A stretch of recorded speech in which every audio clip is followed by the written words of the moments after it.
እስከዛሬ እንዳያናቸው መለፍ ስለዚህ በሚቀጥለውና ለዛሬ አልፋል እሺ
ጥሩ ነው የሰራው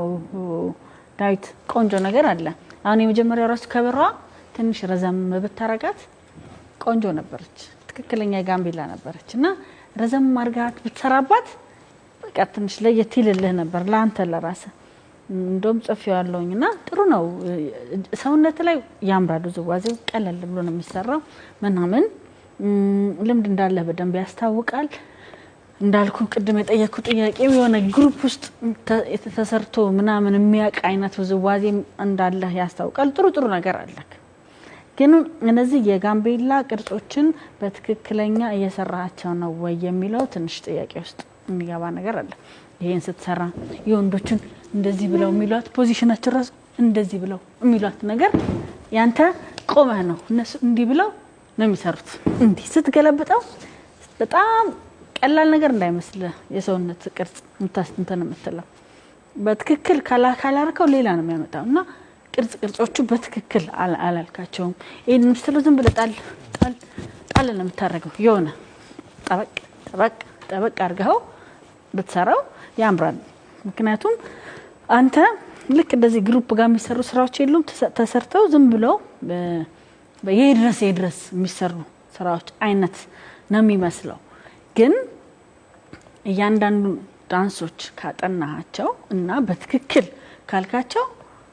በጣም ጥሩ ነው የሚሆኑት አሁን ለዚህ ዙር በጣም ያሳልፋል ምን ጥያቄ የለው ልምድም እንዳለ በደንብ ያስታውቃል ግን አንተ ደግሞ ምን አይነት ተወዛዋዥ ነው መሆን መፈልገው ዝም ብሎ እንደማንኛውም ሰው መሆን አለበት ወይስ ነጥሬ መውጣት አለብኝ የሚለው ነገር አንተ ማሰብ አለበት ግሩፕ ውስጥ ቢሆን እኮ ከግሩፕ ውስጥ አንድ ነጥሮ የሚወጣ ሰው አለ አይደለ እንደዛ ነው መሆን ያለበት እሺ አሁን የተሰጠህን አስተያየቶች በደንብ አስተካክለና አልፋል